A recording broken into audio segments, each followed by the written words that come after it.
नमस्कार दोस्तों, स्वागत है आप सभी का। हम स्टार्ट करेंगे ज्योमेट्री और ज्योमेट्री की स्टार्टिंग करेंगे बिल्कुल बेसिक के साथ, बिंदु तथा चतुर्थांश के साथ। देखते हैं क्या होता है। ज्योमेट्री की स्टार्टिंग बिंदु से होती है। बिंदु एक प्रारंभिक कल्पना है जिसके आधार पर आगे की सारी ज्यामितीय आकृतियां बनाई जाती है। मतलब सब ज्योमेट्री पढ़ाने के लिए, सीखने के लिए सर्वप्रथम बिंदु की कल्पना की गई थी और बिंदु से ही आगे फिर रेखाखंड बनेगा, रेखाखंड से रेखा बनेगी, रेखा से त्रिभुज बनेगा और अन्य ज्यामितीय आकृतियां बनेगी और इस प्रकार से ज्यामिति आगे चलेगी।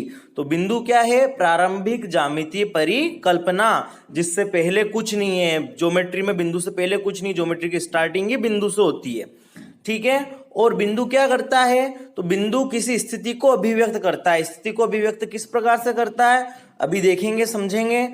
इसके अलावा बिंदु का न तो कोई लंबाई होती है, न ही कोई क्षेत्र होता है, न ही कोई आयतन होता है या कोई अन्य विशेषता नहीं होती है। बिंदु केवल एक बिंदु होता है। बिंदु किसी स्थिति को किस प्रकार अभिव्यक्त करता है, यह समझने के लिए हमें मूल बिंदु को समझना होगा। किसी भी वस्तु की अभी स्थिति कहाँ है या इस वक्त उसने कितनी दूरी तय कर ली है, तो इसके लिए हमें पता होना चाहिए कि उसकी यात्रा कहाँ से शुरू हुई थी। यदि यह पता नहीं है कि उसने कहाँ से अपनी यात्रा शुरू करी थी, तो हम ये नहीं बता सकते कि उसकी स्थिति कहाँ है या उसने कितनी दूरी तय कर ली है। तो इसके लिए ज्योमेट्री में भी हमें एक स्टार्टिंग पॉइंट मानना पड़ता है। उस स्टार्टिंग पॉइंट को मूल बिंदु कहते हैं। इसे O से प्रदर्शित करते हैं तथा इसके निर्देशांक 0,0 होते हैं। दो अक्ष मानते हैं हम लोग, X अक्ष और Y अक्ष। जहां पर ये दोनों अक्ष एक दूसरे को काटते हैं वही मूल बिंदु होता है तथा इन दोनों अक्षों के काटने से 4 भाग बन जाते हैं जिन्हें चतुर्थांश कहते हैं। इन चारों चतुर्थांश के नाम होते हैं प्रथम चतुर्थांश, द्वितीय चतुर्थांश, तृतीय चतुर्थांश और चतुर्थ चतुर्थांश।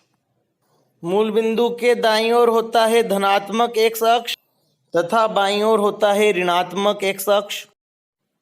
इसी प्रकार मूल बिंदु के ऊपर की ओर होता है धनात्मक Y अक्ष तथा नीचे की ओर होता है ऋणात्मक Y अक्ष।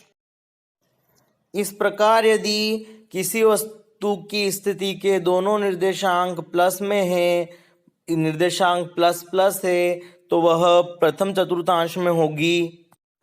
यदि माइनस प्लस है अर्थात x निर्देशांक तो है माइनस और y निर्देशांक है प्लस, तो वह द्वितीय चतुर्थांश में होगी। यदि माइनस माइनस है अर्थात x निर्देशांक भी माइनस और y निर्देशांक भी माइनस, तो वह तृतीय चतुर्थांश में होगा। तथा यदि प्लस माइनस है अर्थात x अक्ष प्लस में तथा y अक्ष माइनस में, तो वह चतुर्थ चतुर्थांश में होगा। किसी भी बिंदु के निर्देशांकों को x, y द्वारा प्रदर्शित किया जाता है। मतलब पहला निर्देशांक होता है x और दूसरे नंबर पर लिखा गया निर्देशांक होता है y।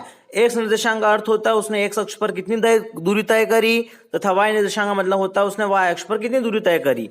जैसे पहले नंबर का क्वेश्चन है 2,4, मतलब x निर्देशांक है 2, मतलब x अक्ष पर दूरी तय की गई है 2 तथा y निर्देशांक है 4, मतलब y अक्ष पर दूरी तय की गई है 4।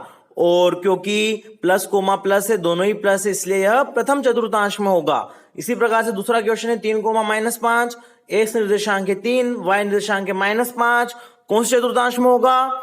जी हाँ, आप बिल्कुल सही हैं, यह चतुर्थ चतुर्थांश में होगा। क्यों? क्योंकि प्लस कोमा माइनस है, x निर्देशांक है प्लस और y निर्देशांक है माइनस। इसी प्रकार तीसरा क्वेश्चन है -7, -8, कौन से चतुर्थांश में होगा? तो क्योंकि x निर्देशांक तो है -7 और y निर्देशांक है -8, इसलिए हाँ, आपका अनुमान बिल्कुल सत्य है, यह तृतीय चतुर्थांश में होगा। तथा चौथा क्वेश्चन है -6,8, तो -6,8 में x निर्देशांक है -6, y निर्देशांक है 8, तो यह द्वितीय चतुर्थांश में होगा क्योंकि माइनस प्लस है। ओके, मैं उम्मीद करता हूं आपको समझ में आया होगा। ऐसे ही और धमाकेदार वीडियो देखने के लिए आज ही हमारे पेज को सब्सक्राइब करें और बेल आइकन को दबाना ना भूलें।